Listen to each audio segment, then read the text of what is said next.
Hey folks, welcome to the first ever away day review video. There are two things I love, travelling and sports, and in particular football. So as a part of my trips away, I'm trying to tie in a sporting event while I'm in that destination. And the first opportunity I had to do this was when I was in Paris. So there was only one objective in mind, and that was to get to a Paris Saint-Germain football match. So if that's something you're interested in, stay tuned. I'll give you advice on how I got tickets and how to get to and from the stadium. So I had a date in mind as to when I wanted to go to Paris, and luckily enough there was one fixture that tied in with that date. And I downloaded the Psg app just to get some ticket info. Unfortunately the tickets hadn't been released yet, but a couple of weeks later they went on initial sale. However, the ticket I had in mind was only being sold as a pack of 3. And this went on for another couple of weeks, and I did contemplate buying the pack of 3, as it does give you the option on their website to put whatever tickets you don't want to use back on resale. However, the pack of 3 cost around €100, so I know that is quite expensive and maybe not an option for most people. So I held off for another few weeks, and luckily enough 2 or 3 weeks before the actual date of the game, there was individual tickets on sale. So I got one booked and it cost around €44, which isn't bad. It's kind of an average price for a top European club. Now, one great feature before you confirm the ticket is that you can select any seat that's available to see what the viewpoint is from that seat. So seeing as it was my first away day on the continent, I didn't want to go too head deep and go into one of the hardcore sections of the stand. So I went for a ticket in their family stand, the Borelli stand, and I also selected an end row seat just for easy access in and out of. Now, after the payment has all been confirmed, you will get an email with your ticket. So you don't get a physical hard copy of the ticket, but you can print it out or you can use the ticket on your phone. There's some great information on their website also, so just check that out for a layout of the stadium and the facilities available, and some info on how to get to and from the stadium. So match day finally arrived, and after some initial confusion at the start as to which train to get, I found Google Maps was a big help. Just pop in the location of your hotel and the stadium, and it'll lead you directly to the nearest underground station, which will bring you to the stadium. A ticket costs €1.90 for a journey, and I would recommend getting 2 tickets whenever you're making your way to the stadium, just to save you some time and avoid any crowds after the match is finished whenever you're coming back. I would also recommend taking a note of the station that you've left from, again, just to help you out on that return journey. Now, the destination you want to head towards is Port de St. Cloud, and it's actually the final stop on the journey. So once everybody starts to get off the train, you'll know you've made it. Also, just keep an eye out for anybody that looks like they might be heading to the game also.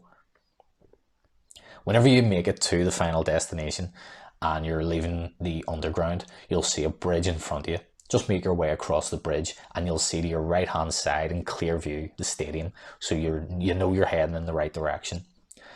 Also, there's signs along the way pointing you to gate entrances and parts of the stadium. So again, just take a note of what part of the stadium you'll be entering from and just follow the signs. And if you're not too sure, there are plenty of cops and stewards along the way, so just show them your ticket and they'll point you in the right direction also. There's a superstore located near the stadium at the Borelli entrance if you wanted to call in and get a souvenir or a jersey for the match. There's also a bar near this area called Les Deux Stades that I went to, and I would definitely recommend. It's a place where fans can gather and have a drink or something to eat before the match starts. However, if you're taking videos, just be careful, as I experienced whenever I had a close encounter with a group of the Paris Saint-Germain ultras. I was texting some friends and sending them some photos. You can see the stadium right in front of you at the bar. So I was sending them some pictures, and I saw a group of guys showing up wearing camouflage gear, and I jokingly said, "The ultras have arrived." So I thought I would try and get a bit of a video, trying to be a bit discreet. So I was kind of taking a video and I kind of got them in it, and I was panning across the stadium and the area. And then as I was kind of coming back, there was an angry young Frenchman standing right in front of me. which kind of took me a bit by surprise. And he was pointing and wagging his finger and pointing at my phone, going, "No video, no video of group." And I had my headphones in at the time, so I kind of took them out. And as I was surprised, I kind of shouted, "Sorry, what?" And seeing as he heard my accent and knew I wasn't local, he kind of took a step back and calmed down and very politely kind of just went, "No video of group, please, please." And which I thought was very polite for an ultra, but it was still very intimidating as he stood there until I actually showed him I was deleting the videos on my phone. So just be careful with that. He didn't mind me taking photographs of the stadium. It was just obviously if you see an obvious group of guys that look, you know, don't video them. So I finished up my drink and made my way back towards the safety of the stadium. So as I was making my way back to the stadium, I asked one of the stewards which queue did I have to join for my gate. And he heard my accent and asked me where I was from and told me a story of whenever he visited Ireland and Cork whenever he was younger and how he loved it and loved the Irish. And he was easily the most friendliest and helpful person I encountered on my trip in Paris. Can't remember his name, but definitely deserved a shout out. So he pointed me in the right direction, and the queues do go in quite quick. The gates open about an hour and a half before the kickoff time, and it's easily manageable to get access to the stadium. I had my printout copy of my ticket, and I just scanned the barcode at the turnstile. You can use your email copy on your phone also. And on the other side of the turnstiles, there's a couple of stewards who do a quick kind of pat down and spot check. So all in all, probably about 5-10 minutes to actually get access to the stadium. So it was very quick. And the stadium itself from the outside, there wasn't much to it. It was just a lot of concrete. So it wasn't anything special about it. But on the inside, it was very impressive. Very clean, very modern, as you would expect from a club that's had a lot of investment in recent years. The toilets were absolutely spotless. I've been to a few stadiums like in the UK and Ireland and Scotland, and the toilets are usually a dump. So this was very impressive. There were also lots of food and drink stands. And another brilliant thing I thought was that you can actually take your drinks to your seats. They come in like a plastic frosted cup. I thought that was kind of surreal because I had a conversation with one of the stewards as well that any of the stadiums I'd been to before, you're not allowed to bring any drinks to the seats. The French must be a lot more reserved and, nicer whenever it comes to drinking at games. So I thought that was a great point. And there's also Wi-Fi access throughout the stadium. Again, if you've ever been to stadiums in England or Scotland, you'll know it's impossible to get any kind of signal on your phone. So I thought that was brilliant as well. And very impressive on the inside.